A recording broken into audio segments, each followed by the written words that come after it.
passion, focus, discipline.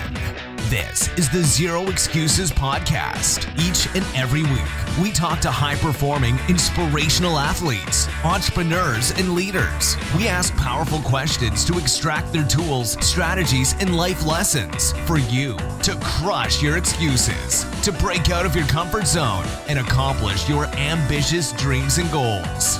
Here's your host, Kenyon HERE. Hey, welcome back to the podcast, everyone. Thank you for tuning into today's episode and choosing to spend a few minutes here with me today and my guest, Ben Killoy from the Military Veteran Dad podcast. And obviously, if you know a little bit about me, I recently retired from the Navy Reserves, and I really appreciate what Ben is doing with his podcast and helping bring home military fathers to their families so that they can, reintegrate easily with their families and just have a wholesome life again. I've experienced a little bit of this myself. I did one deployment shortly after I got married, but before I became a father, and really I experienced that firsthand of how much I needed to unwind and let go of some baggage and be present again in my own home and with my family. So Ben has a very noble mission, and I'm really excited to have him on today. And I definitely encourage you to check out his podcast, whether or not you're a military a father or not. There's some golden nuggets that everybody can take away from the conversations he's having and the conversation you're about to listen to. But before we do that, as always, a couple quick reminders. Would appreciate it if you head over to iTunes and subscribe, rate, and leave us a review, and also share these episodes with your friends and family. You can go to kenyonhere.com/iTunes, and it'll take you right to the Zero Excuses podcast homepage. Secondly, if you want to get involved and take these conversations and topics to the next level, have a few ways for you to do that. First is you could just go to the Zero Excuses Facebook group and join the conversation there. It's absolutely free. Just go to kenyonhere.com/group. Just hit the join button and you'll be all set. And if that's not quite enough for you and you want some additional tools and accountability to get the results that you want in your life and really have things mapped out, you can join our Infinite Results Mastermind group. Just go to kenyonhere.com/results and you'll fill out a short application and you'll be all set to have a quick phone call with me to see if you're a good fit for the mastermind. And I'm also getting ready to launch on July 1st the next iteration of the Discipline Deep Dive program. It was a huge success back in April. Has some folks that are still working with me to this day as a result of what we went over in that course, and I'm deciding to drop it again starting July 1st. Just go to kenyonhere.com/DDD and you can join us inside that month-long course. And if you join early, you'll get early access to me and the course materials and get a jump start on everybody else. So with all that said, let's get into today's conversation. Ben Killoy, thanks for joining us on the Zero Excuses podcast. I'm really excited to have you on the show. Really excited to learn more about what you have going on with your podcast. And, I know we're going to have an awesome conversation. Ben, you're the founder and host of the Military Veteran Dad podcast. And, I love the mission that, that you've taken upon yourself to lead the charge in. And, there's a lot of fatherhood and dad podcasts out there, but I don't see a lot out there with, tailored towards military veterans. And, like I said, I love what you're doing. So why don't you give yourself a quick introduction? Tell us a little bit more about yourself. I know you're also a Marine, 2003 to 2007. I know people are listening, but I can see that in the background. And tell us a little bit more about yourself. Thank you for having me on the show as well. I really appreciate it. And it was a random Facebook message that brought us together, but it was a good one that brought us together. And we were in the same circle, so it's even crazier how you're like in the same circles and just not notice someone until Facebook tells you, like, hey, there's this person that you should know. Yeah, absolutely. It's funny how that algorithm works. It's really good. Although today it didn't really work because everything crashed, but Yeah. Today is the day of the Facebook apocalypse. Yes, and we survived. And we survived. The world didn't die. So I'm a 34-year-old veteran. I'm a husband. I'm a father of 3 kids, 6, 4, and 2. I like to say that I'm a dad with 3 kids trying to figure out life. And there's a lot of that I've figured out. There's a lot that I still haven't figured out. This podcast is probably a big piece of what I've been trying to figure out for the last 10 years. Mm-hmm. That for the last 4 years, I've been on a growth mindset journey of just diving into leadership. That was my first, let's say, squirrel of growth mindset, just mastering those principles in business and life. And then started in the side hustle category and trying to figure out something else that I could do. I wasn't really fulfilled in my job. So then I was like, there's a bajillion ideas out there. I'm kind of the guy, my brain works and it's always on. It never goes off. And it's a curse and a blessing because it's a good thing when someone needs an idea because I have one. But when it's for myself, it's a curse because I can't decide on which one. Every idea is the right one. Yeah. And so I just kind of like picked one. I picked coaching, and then I picked veterans and dove into that for about a year and a half, blogged, worked on my writing, published an Amazon book last summer just for the sake of learning how to do it. And looking back, I can see what I was doing was following my curiosity. So a lot of what I didn't realize at the time, but a lot of people talk about, especially if you're in this space, everybody hears the word passion, passion, passion, passion. It's like a curse, though. It's a curse question. Mm-hmm. If you've never been asked that question, and you don't even think about it, but someone does ask you it, and you're like, oh my God, I don't have a passion. I don't know what my passion is. And you're like just constantly thinking about it all day. And you can never get to it. And then I was listening to a podcast on Andy Storch was interviewing Dan Miller for 48 Days, The Work You Love. And he was talking about, if you want to find your passion, don't focus on your passion, focus on your curiosity. Your curiosity is the breadcrumbs to your passion. And I was like, holy crap, that was it. I was been following my curiosity ever since on the way to my passion, which now is my passion project is my podcast. But I had to follow my curiosity to find it. And it's so crazy looking back of how all the things that have led me today to host a podcast, even the idea of stepping into the veteran space. I was always kind of the veteran that wanted to avoid being connected to it. I didn't really want to be associated being a Marine. It was just something I didn't want to be labeled. And so I avoided it. And I'm reading a Tom Clancy novel. And there was a Marine standing at Arlington Cemetery over a grave in the book. And I'm reading it. And then all of a sudden, this random moment in bed reading this book, I was like, oh my gosh, I could serve veterans. In this random moment, reading this book is where I connected the idea of serving veterans. And that was almost 2 years ago. Mm-hmm. And if it wasn't for that moment, I wouldn't have started working in veterans. And if that moment didn't happen, then I wouldn't have started connecting with different people.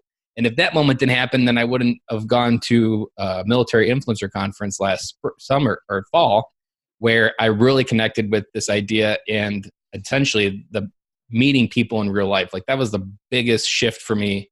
If anybody's out there listening, trying to figure out their passion, figure out that side hustle, you're most likely not going to figure it out staring at your Facebook or staring at an online computer and doing live Facebook videos. Because for me, it would never felt real. And if it didn't feel real, I wasn't going to start running towards it. But when I stepped into the conference, the online version merged with the real version, and I was connected to the same person. And when those two came together, like the energy is just cemented that gut feeling. On the way home, in the plane ride home from Orlando, I wrote the business plan for the podcast and came up with a mission statement to bring every dad home. Nice. And yeah, I love that mission statement, bring every dad home, because it's so simple too. And I was like, yeah, this is it. Yeah, because there's a lot of, especially military veteran dads, they we go off and we deploy, and we oftentimes have a tough time reconnecting when we come home. And yeah, we might be physically home, but like the mental piece isn't all there. Did you have similar experiences? Is that why you're so passionate about this? Did you experience those same things? No, so my service was fairly boring, I would say. I mean, it was adventurous. I was stationed in Okinawa for 3 years. I went to Korea, stared down the North Koreans, went to the Philippines, saw a lot of places. I saw the look of military families around me, especially in Okinawa, because we were already away from families in the States. So even the single Marine that was away from his mom and dad for the first time, or just siblings, or maybe a girlfriend, or maybe they were away from their family. Maybe their family stayed back in the States. So I was initially connected to that, and I connected that I knew I didn't want to do that to or to start a family and have to do that to them. So I put my life on hold until I got out. And so my family, I think it was 3 years after when I first had my first daughter when I got out. And the connection to being the dad and the military veteran dad is living and seeing those moments. I'm a very empathetic person, and it was just recently I heard it explained that if you're a person of empathy, you're also empathic. You can feel others' emotions when they have them, and that's always been me. Like if someone looks sad, then I'll feel sad with them, almost instantaneous, without really even trying. And so I had those kind of like emotions bottled up from when I was seeing those other kids, the dads, they had to say goodbye. And it kind of just all kind of built it up to my own kids. And being a student of being a dad, I'd already been working on the internet with other dads and Facebook groups and masterminds to be a better dad. And I've had this wealth of knowledge of being a dad. I have 3 kids. I'm walking that life. I'm a veteran. And I had that connection to my ideal avatar at the conference. And then also even connecting to the mill spouses at the conference. I was describing what I was doing, and I almost brought a woman to tears because she had the husband that didn't come home. Like, what I was just tapping into a raw emotion for her.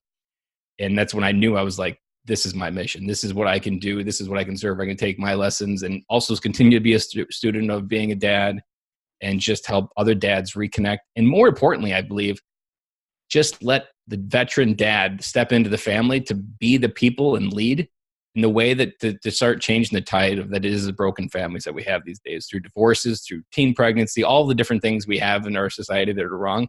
They can be tied back in almost all cases to the cohesive unit of the family. And veterans are perfectly aligned to help start changing some of this because we did deal with a lot of stuff. We learned how to deal with random people in different walks of life. And we have a role to play in our families' lives, and we need to step up and start playing it. Yeah, it's definitely really important. And there's some things that, there's some things that I experienced that were hard for me to personally relate to my wife. And there's definitely some barriers there, and definitely see the need for work like this. And that connection with the family is so important. And if, these veterans are coming home and being unable to reconnect with their families, it's got to be traumatic. It's putting one trauma on top of another. And, who knows what people see overseas. I served from the relative safety and comfort of a ship, but I can imagine, being in the fight constantly, and then, having to wind down and then reconnect with your family. I can only imagine that's a tough process. Even the idea of just how the military trains you to deal with emotions doesn't prepare you to come home with your family. The military teaches you to keep your emotions on lockdown, to control them, not deal with them, not process them, because you process them, someone will die. But that's exactly what you need to do. Like, emotions aren't meant to be suppressed. They're meant to be understood. And sometimes I often repeat to even myself for advice, like sometimes you just need to sit in what you're feeling. Like, it's not supposed to be suppressed. It's not supposed to be even understood. If you feel sad, then just be sad. It's there for a reason, and it's better to feel it. But that's not how we're trained to think or act. Yeah. But that's how you need to do when you connect with your marriage. And there's been a concept we've talked a lot on the podcast about, that your family learns to live without you. They create systems, they create habits, they create an entire lifestyle that doesn't involve you or require you to be there. And other than the emotional connection that they're your family, that's about the only thing you have to go on when you first come home. And if there's a right mindset and a wrong mindset, or maybe a better way is an effective and a non-effective way to say it, to come home to that family and to reintegrate. And that's something we talk about a lot, because even if you haven't deployed overseas to Iraq, Afghanistan, even a TAD for 3 months, that's still 3 months they learn to live without you. Yeah. And you can't walk back in the door and expect everybody to treat you like a king. Yeah, it's not like a light switch. They can't turn the switch back on. And you can't use your ego. You can't strong arm them. You can't order them. Yeah. Yeah, it's like that's one thing I definitely struggled in personally was having that contrast with the military and the the civilian side, and having a family as well once I got married. And not to talk about my podcast too much. I want you to be the star of the show here, but that's that is one of the things that I struggle with, and one of the things that kind of inspired me to start my podcast as well was those struggles of kind of carrying the discipline and applying that to a civilian role. But I want to back up to what you mentioned about dealing with emotions and sitting with emotions and allowing you to feel those emotions, because that's something that I struggle with even to this day. What what kind of brought this, bubbled this to the surface for you? Was there a particular experience, or was it just something that you learned along the way? When I joined the Dad's Edge Mastermind, I remember telling Larry Hagner when he was interviewing me whether I was a candidate. I told him, I have the problem that I feel whatever people feel around me, and that it's inside, and I don't know what to do with it. I have no resilience. I am like Gumby when it comes to people's emotions around me. If there's if a meeting, even at work, is like edgy and awkward, like that just eats me alive inside. I just don't know what to do with that feeling. So it's always been this handicap that I don't know how to deal with my own emotions. And sometimes they're really strong. Sometimes even they're like a happy emotion. I remember sitting in Okinawa in my barracks room with the door closed, watching Extreme Makeover and the bus moving every time and me bawling my eyes out. So like just in general, happy and sad have both been extreme emotional things for me. And when you're that type of person, you have to learn how to figure out how to work with your emotions and not let them hold you back. Because for me, I was picked on when I was in high school and didn't have a lot of friends. So there was also just a lot of general sadness and loneliness feeling from my past. They kind of hung around in my life like trying to think like a neighbor that just won't go away. And I had to just keep working, keep talking, keep reading, keep connecting. I think the one thing that we suck at so much as veterans is just talking. The one thing, probably the first real big shift in my growth to get outside of my head and into my life was 2.5 years ago. Someone gave me the advice: if you want a result you've never had in your life, then you need to do something you've never done. And for me, that was friends. And I was like, well, I got to start talking to people. But every person was that high school girl that was going to say no. And that feeling of rejection was something I avoided. I hated that feeling. So I would just avoid that. My brain kept me safe from that emotion. But that was also keeping me safe from having friends, which isn't something I wanted. So I started with dads at the park and just started talking. It turns out they wanted to talk. I always thought they just wanted to play with their kids, but it turns out they've been wanting to talk to someone forever. And I've just been diving into that and continuing to talk and just keep getting outside my head. And probably what allows me to help manage the emotions now is my mindset is almost the more something scares me, the more something's amazing on the other side. So I start running towards it and way to go through it. Like there was one of my first Killoyisms. So Killoyisms is something a coworker gave me because I put random things together in the universe and make sense out of them. Was if you're at the wall of fear, find a door and walk through because you're destined to be on the other side. Yeah. And I've heard it described that for 2,000 years ago, our brain kept us safe from lions, tigers, and bears. That same mechanism keeps us safe, but it prevents us from doing all the things that lives a purposeful life. And even just a meaningful life or a life that we enjoy. And that fear is that safety mechanism is there in almost everything we do, but it's not lions and tigers and bears. So your brain's consciously putting a gap between your desire and where you are today and to keep you safe. That gap is what we have to jump in order to get to somewhere we're going. Like just in February, I went and did my first public speaking event in Vegas at a workshop. And it was scary to heck. It was only maybe 15 minutes. It was a nice, easy, soft hit, but I had walked through that fear because when I close my eyes, I see myself on stage in the future speaking. And so one of the other ways I've been working through my own growth is I know who I want to be in the future. There's a lot of gap that my brain puts in between there, a lot of fear generated, a lot of emotions, a lot of self-talk that's horrible. But I consciously figure out a way to touch that future. So I joined Toastmasters here locally, and that allows me to connect with that future for an hour twice a month and really just start chipping away at it. You can't move your entire life in one step. You just make those baby steps or whatever you can do today. And connecting back to emotions, like all of those things are fear-based. And I had to just learn to walk through that fear and follow my curiosity as my compass, but then let my fear really tell me what I'm avoiding. Yeah, I love that analogy that the caveman brain is still with us in large quantities today, and our brain. No one's really realizing it. Yeah, it's on autopilot. Everyone has these fears, and that our brain is trained to be scared of something to keep ourselves safe. And absent of an actual natural, predator or something, our predators are anxiety and and all this other societal pressures these days. Facebook comments. Yeah, for real, man. Anything. Yeah. So maybe Facebook was telling us something today to back off and get out and connect with people. And I wrote something. Facebook should start a holiday where it just turns everything off. Yeah, we're shutting down. But no, I wrote something very similar. It's like this today reminded me of the fact like how much we rely on these social media tools to stay connected, and they're not real connections.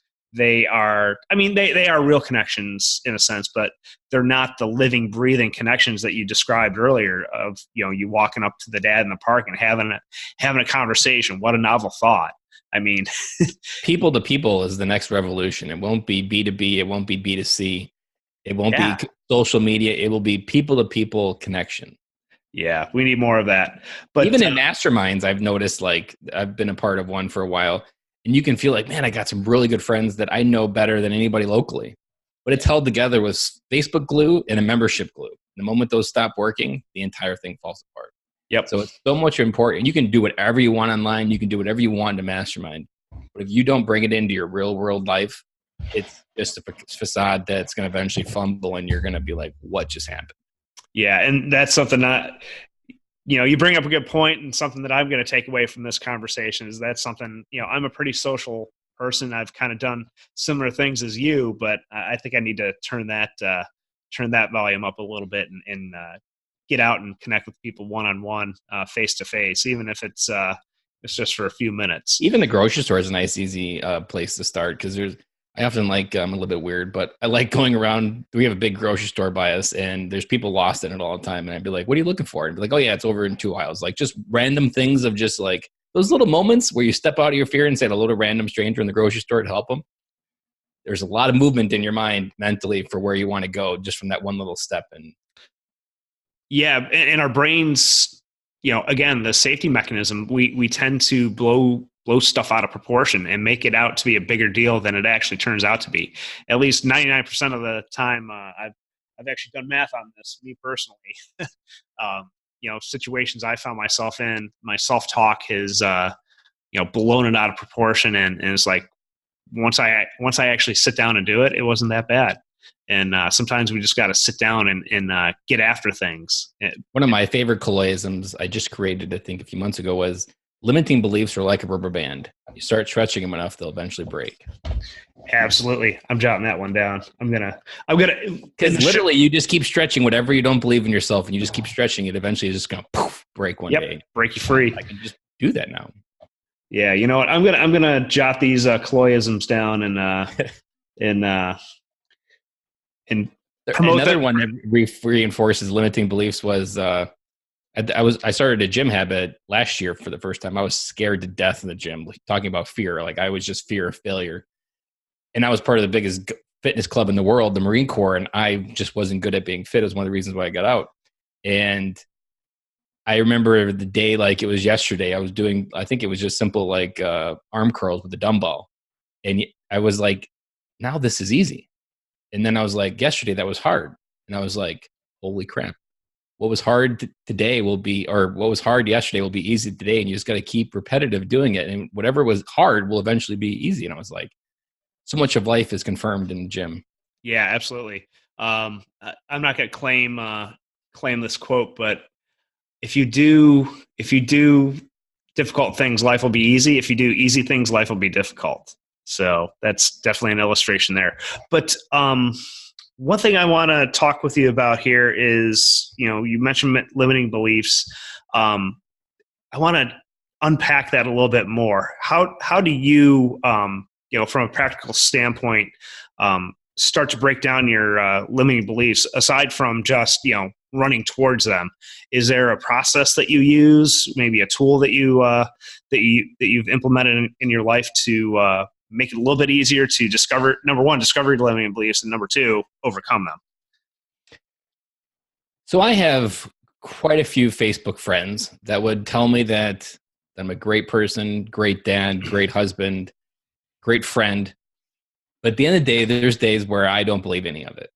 And the voice inside my head says, you're just a dumb farm boy from Wisconsin that's never going to be anything. And that's a narrative that's played around in my head for 15 years of my life. And I have constantly just been going through some motions of just doing the work, doing Facebook stuff, networking, doing the basic stuff you need to. And at the end of the day, I still wasn't always believing it. Some of it was I didn't feel like the right idea, but now with the podcast, I'm more running towards it, even when I don't believe that I'm a good person. And actually, I think I've had this realization when I was creating the podcast. The podcast is essentially my limiting belief chisel. Mm-hmm. Because literally there's a number that comes back every week that says people liked what you said. And so each podcast episode is chiseling away in some portion and hacking down that limiting belief that I'm a person of value. And it's almost like going in the roundabout way. It's not going the straight way of just like me believing it myself. It's constantly seeing it in reality, but then also just constantly keep moving forward and doing that consistent action. And I'm convinced at some point this year, probably, I'm pretty sure, even we're like 200 listens away from our 1,000 listen mark. And at that moment, I'm like 1,000 people in 2 months or 3 months have turned in to listen to what I had to say. Like that number is slowly pushing away that limiting belief. So I'm not necessarily doing it consciously, but I have the podcast in place, which constantly reinforces I'm a person of value. Mm-hmm. Start chipping that away. So it's more about just recognizing the simplest thing you can do every day and doing that consistent, like a podcast. There's lots of other things I could do, and maybe it's partially I'm not doing them because I have a limiting belief still, but I'm committed to deliver the podcast, which then also confirms the limit or decreases the limiting belief that I'm not just a dumb farm boy from Wisconsin, and that I have a message out there. People like what I have to say, and I can bring a lot of dads home with it if I just keep walking towards that. Awesome. One thing I love to say is do exactly the opposite of what your excuses are trying to tell you to do. So I love what you said there. Just keep doing what the voice inside your head is telling you not to do. So, and a lot of that goes back to just like whatever your fear is. Like literally, your fear is the gap between what you want to do and probably where your brain wants to keep you. Another one that I often utilize is ego. That I think maybe 2 years ago, I was in the mindset that ego is your enemy. That I can't think of the guy's name, but has the book. Ryan Holiday. Yep. I read that book and it made a lot of sense. And just recently, last fall, I had the epiphany that I actually think your ego is a protection mechanism for your brain to keep you safe. Mm-hmm. That your ego is strongest in places that you're afraid to be seen, where you are afraid to show someone the real you. That's where your ego shows up the most. And so that's also kind of been a little bit of an indicator of where I need to do work in myself, because wherever that ego is, generally there's some version of me that I'm trying to hide or that I don't want people to see, or people will judge and maybe I'm worried about what they'll say. Like that's also kind of like a compass of where I go as well. Yeah, I agree with you there that ego isn't necessarily the enemy. It can be, but it's not an absolute. It's a tool that when wielded properly will get you some excellent results, and when not, it'll burn some bridges for you. But especially if it's like on autopilot. You put your ego on autopilot, you will burn bridges. But if you use it as kind of like a flashlight a little bit of where you need to, like if you're listening to this podcast and you're trying to figure out one thing to start thinking about, especially if you're a veteran, because we have egos as big as Superman, that use your ego to begin the real work. Wherever your ego comes up the strongest, focus on that area and figure out why. Mm-hmm. That is the easiest advice that I can say to start transitioning, because you won't transition to a civilian. You won't let go of the Marine Corps or whatever branch of service you joined until that ego goes away. But then the next battle is you went from Superman to Clark Kent, and you stay Clark Kent, and you have to figure out who you are. But you're not going to be able to do that. You're not going to be able to establish an identity past Superman with your ego on, because you're going to always be right. You're not going to be listening to advice. You're not going to be open to receive feedback. And that ego is the first enemy to a successful transition. And even coming home as a dad, because you can't bring your ego to the marriage, because it's just going to be like dropping a nuke on your marriage. And eventually it's not going to last. Yeah. Man, I would love to continue this conversation, but we're starting to bump up against time, and I want to make sure that we left some time here at the end for people to know how to get in touch with you, where they can find the podcast, and any other content that you're putting out. So the best part of this idea when I invented it was the title. Like, it sounds really silly when you have a podcast called Military Veteran Dad. You're like, oh, that's something he probably came up in 10 seconds. I spent a month with a whole list of bad names, and none of them was even that one. And I'm driving to work, listening to some podcast or something on the radio, and I hear MVP. And I was like, oh my gosh, Military Veteran Dad. And then I was like MVD. And then I was like, oh my gosh, this is it. I got an acronym I can call it. And then it was just born right in that moment in a random drive to work after a month worth of stressing about the freaking name. So the name is Military Veteran Dad Podcast. The website is militaryveterandad.com. It's on all the places where you can find podcasts. The only one that's not is iHeartRadio, but it's on Spotify, Google, iTunes, TuneIn. You can even listen to it on the website as well. It's all there. And just recently I started blogging as well. And there's my first blog post, Coming Home Part 1. Awesome. Well, definitely check out everything that Ben's got going on. And, I'm really excited to see this podcast take off. And it's sorely needed, like I said at the beginning. And, I'm really excited to have met you and gotten in touch with you, and look forward to staying in touch, man. Got any last minute golden nuggets you want to leave us with as we start to sign off? Embrace the struggle, embrace the chaos. And the best life advice is from Miss Frizzle on the Magic School Bus. Get messy and make mistakes. Awesome. Well, Ben, thanks again, and we'll be in touch. Thank you. Thank you for tuning in to the Zero Excuses podcast. Join the conversation at kenyonhere.com in our Facebook group. And don't forget to rate and subscribe to our show. We'll talk to you next week. And always remember, results, not excuses.